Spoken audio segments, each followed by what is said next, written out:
Hey, bienvenue sur le podcast Alexia vous raconte. Des personnes ont partagé leurs témoignages, leurs histoires, leurs miracles. Et j'ai choisi de les réunir sur ce podcast. Ces histoires que je vous raconte vous montreront qu'avec Dieu, il y a toujours une raison d'y croire. Dans ce nouvel épisode, je vous propose d'écouter l'histoire d'Huguette qui a été guérie miraculeusement. Épisode 7. Alexia vous raconte l'histoire d'Huguette qui a vécu une guérison miraculeuse. Il y a des choses qui ne s'expliquent pas et qui relèvent du miracle. Je l'ai moi-même expérimenté. Je connaissais à peine Dieu et pourtant il m'a guéri. Moi c'est Huguette et voici mon histoire. Je viens d'une famille chrétienne, mais moi j'ai longtemps vécu sans Dieu. J'avais choisi mon propre chemin. Ma mère avait longuement prié pour que ses enfants fassent le pas de suivre Dieu. Et cette prière s'est réalisée pour moi en 2000. Lors d'un grand rassemblement, je décidai de confier ma vie à Dieu. Encore novice sur mon chemin de foi, je ne savais pas du tout comment prier. Pour vous dire, je ne savais même pas que l'on pouvait prier pour soi-même. Pour moi, prier c'était uniquement prier pour les autres. Tu es malade, tu souffres, on prie pour toi. Mais je n'avais pas compris que prier c'était s'adresser à Dieu. Pendant ce temps, je souffrais énormément du dos. Dans ma tête, je pensais que c'était dû au fait que je portais beaucoup de talons. Je décidai de consulter un médecin et j'appris avec stupeur que mon dos était complètement déformé, comme une personne qui souffre de scoliose. Mes vertèbres étaient décalées. Le médecin me prescrit de la rééducation avec un kiné et me conseilla également de faire de la natation. En toute transparence, j'ai été assez négligente et je n'ai suivi aucun de ses conseils. Forcément, les douleurs ne cessèrent jamais. Matin, midi, soir, je supportais tant bien que mal cette souffrance. Jusqu'à cette nuit où là, c'était devenu insupportable. Les douleurs étaient tellement intenses que j'en pleurais. Je me tournais dans tous les sens, incapable de fermer l'œil. Au fond de mon cœur, j'entendis cette voix qui me dit de prier. Moi, je n'avais jamais prié, je ne comprenais pas. Mais cette voix continuait de me dire « Prie, prie, mets ta main sur ton dos ». Sur le moment, je ne comprenais pas, mais innocemment, j'obéis. Je pose ma main sur mon dos et là, je sentis comme une autre main venir attraper cette douleur. La souffrance s'est stoppée net, instantanément.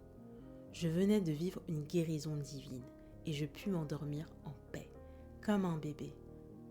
Bien plus tard, lors d'une consultation à la médecine du travail, le médecin me fit passer plusieurs tests. Et là, il me dit « Oh, madame, vous avez un dos parfait !» Quel miracle!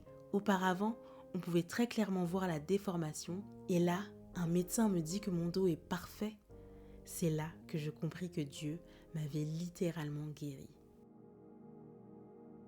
Mon histoire est simple, mais ma conclusion serait de vous dire que nous avons un Dieu puissant et compatissant qui voit nos douleurs. Au travers de ma prière et de l'imposition des mains, il a agi. Une guérison tout à fait biblique, à l'image de ce que Jésus opérait auparavant. Quand Dieu dit qu'il est avec nous tous les jours, c'est une réalité. Ce n'est pas juste des histoires d'enfants. Non, il agit aussi miraculeusement. Bonjour Huguette. Bonjour Alexia. Merci beaucoup pour votre témoignage époustouflant. Est-ce que vous avez un dernier mot à partager à nos internautes ? Oui, je voulais encourager toute personne à garder ses yeux fixés sur le Seigneur et savoir que comme il nous l'a promis, il est avec nous tous les jours. Et parfois, il permet des situations difficiles, compliquées, pour nous faire comprendre simplement qu'il est avec nous. C'est à travers vraiment les expériences qu'on peut se rendre compte que vraiment le Seigneur est présent, qu'il est fidèle, qu'il n'a pas changé, il guérit encore et il a envie et besoin de se manifester dans nos vies. Et souvent, ces signes de sa manifestation, c'est pour nous montrer qu'il est le Dieu Tout-Puissant. Et donc, il y a un verset que j'aime bien, qui dit « Je sais en qui j'ai cru ». Et c'était Paul qui disait ça à Timothée, par rapport à une période de souffrance, de douleur qu'il avait vécue. Et souvent, nous, dans la souffrance, dans la douleur, dans les moments qu'on traverse, il faut qu'on garde à l'esprit notre expérience, la première expérience qu'on a fait avec le Seigneur. Se souvenir de là où Dieu nous a sortis. Et quand on se souvient de cela, ça nous permet de résister contre les autres tentations, contre les moments difficiles et savoir que oui, le Seigneur est vraiment présent Et il permet ces expériences pour simplement nous rappeler qu'il est avec nous et qu'il ne nous a jamais abandonnés. Il n'a pas promis un chemin facile, mais dans ce chemin qui est parfois tortueux, parfois douloureux, là c'était une douleur dans mon corps, mais certains peut-être parmi vous traversent des moments de maladie, des moments compliqués, mais le Seigneur nous rappelle qu'il est avec nous. Et il n'a qu'une seule envie en fait, c'est de se manifester dans nos vies, c'est de nous guérir justement. Et parfois on pense qu'il n'est pas capable, on pense que c'est impossible. Or, il dit que ce qui est impossible aux hommes est possible à lui. En fait, on lui laisse tout entre ses mains parce que c'est lui qui fait, c'est lui qui agit.